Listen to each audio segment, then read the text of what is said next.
बड़ा झरले बारू काजर मरले बारू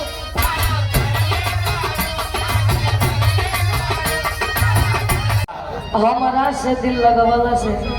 तुम्हें अफसोस रहे हो। जानते हैं इस दुनिया का सबसे धनी व्यक्ति कौन है? आज के समय में, आज के समाज में अगर वह जीवन साथी अपना हम सफर वफादार पा जाए तो संसार में उससे बड़ा धनी व्यक्ति कोई नहीं है। रुपया पैसा कितना कमाई ले भैया, रुपया पैसा दे के केहू से वफादारी खरीद सकत है का? आज करे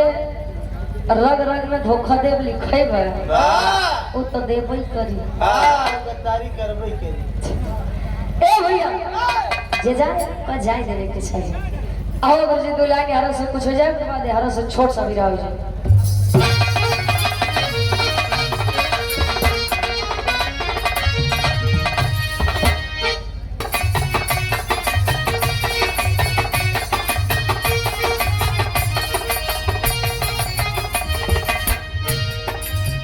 बड़ी बढ़िया गीत के संकेत होते हैं। कौन लड़का अपने दुआई से कहे बारे करते हो आप जोड़े नहीं हो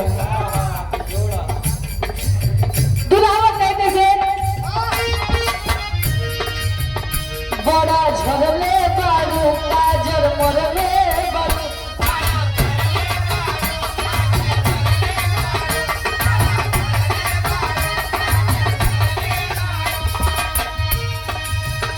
बड़ा झरले बारू काजर मरले बारू सोना भोरही से मोट को बिगड़ले बारू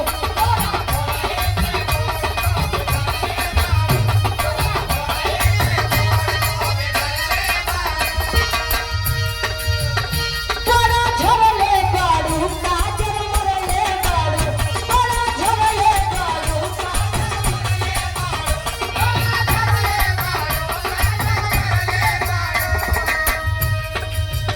बड़ा झरले बारू काजर मरले बारू सोना भोरही से मोट को बिगड़ले बारू। लड़का कहे धन पहले से ज्यादा मन आज करता अरे आज करता। लड़की कहे सब तो ठीक है बा ए कहे राउर दिल हमर दिलवा पे राज करता राउर दिल हमर दिलवा पे राज करता राजा पायल उतार दो आवाज करता राजा पायल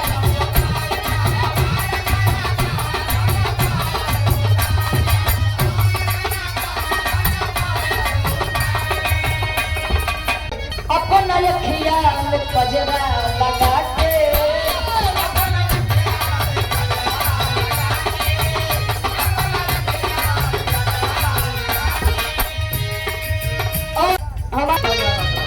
देखा अब पहले गौरिया गाना गाई के दौरान हम काले हैं तो क्या हुआ दिल वाले हैं। करिया से तेरे को नफरत न करे के चाहिए। जब तक कि दाढ़ी मोछा बार करिया बा तब तक तो ठीक लगत है। आज ऐसे तनी उजराई पे पहुंचे थे तब बिना डाई वाई लगाए निकलते नहीं मनई। ये 200 रुपए का मानस वाली सुधीर भैया के सम्मान में एक बार जोरदार ताली के साथ स्वागत सम्मान करिए आप लोग। आप बजा ले जमा अगली बार घूम घूम बजाऊंगा। कहाँ हो स्टेशन पर कैसे हाय हाय स्टेशन हमारे हिसाब से तो तू नहीं बजाया। अपने रखिया में कजरा लगा के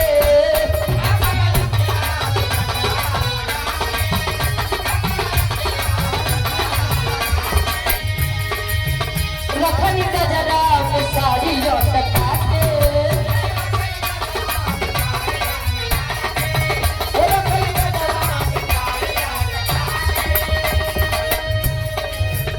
अपना रखिया में कजरा लगा के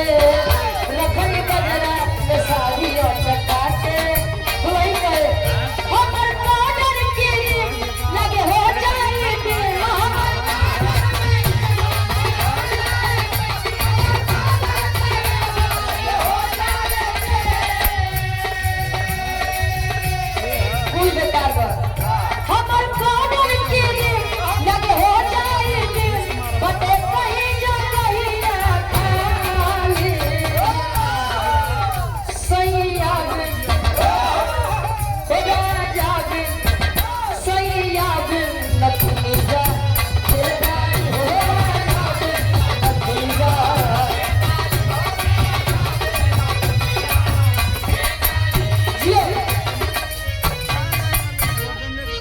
एक ओरिजिनल है ना था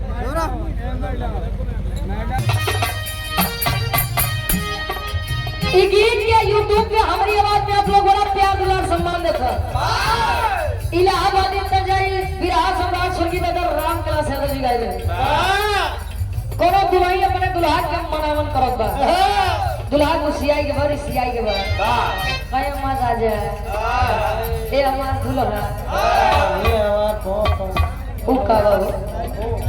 अच्छा प्यार से अच्छा करवा चौथ पे चाची हमको लात ऐसे बुलाएगी ए भैया तू नहीं गया थे मनवा तो मनवा कैसे मनावत करे कैसे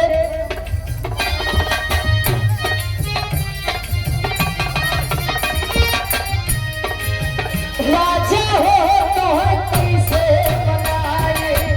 राजा हो तो है कैसे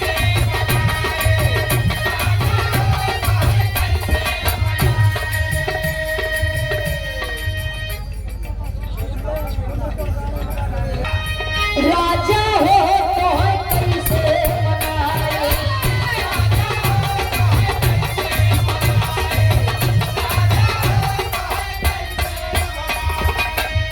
अरे रतिये में हमरे नला गयो घारी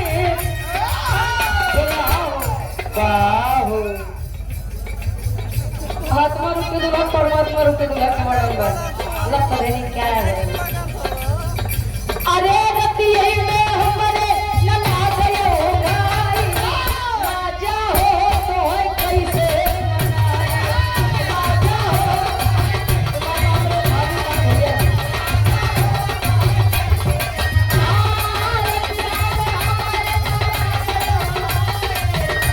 भैया राजा हो तो है कैसे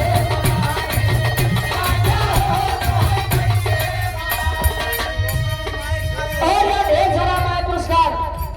2000 रुपए बीता बल पन्नवा तैयार गए जवाने बीता बल पन्नवा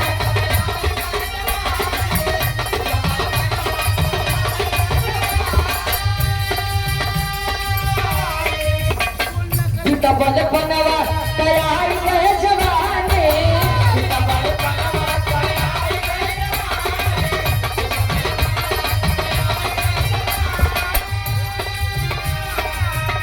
अरे रही रही के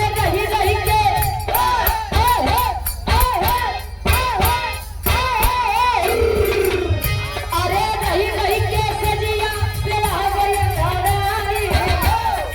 रही के सजिया पेला गई धाराई राजा हो तो है कैसे बनाए राजा हो तो है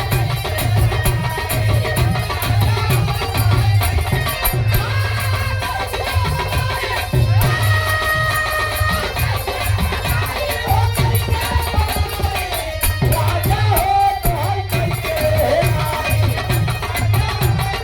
दारू पियाई अरे दुनिया में मेरा ने सोचा तो कर दुल्हा ना सब पता ही से दूर रहे तोहार वाली पूछो तो का है ए भैया बैठ जा दुनिया कुर्सी पर एक मार करत बा तू कुर्सी छोड़ के भागते है उस सब हम ना गाई तो हां मोबाइल बाबर गई हां तो पर सर्च कर सुन राकेश उर्फ राका यादव जी कहे घर का वेधी लंकर है अपन भेद के को बतावे न चाहिए ए भैया बड़ी ऊंची कहानी बड़ी बढ़िया बात है आप लोग सुने कोनो जवाब नहीं बा हाँ लक्ष्मण जी मारे तू खेला कह दे अगर आप लोग चाहा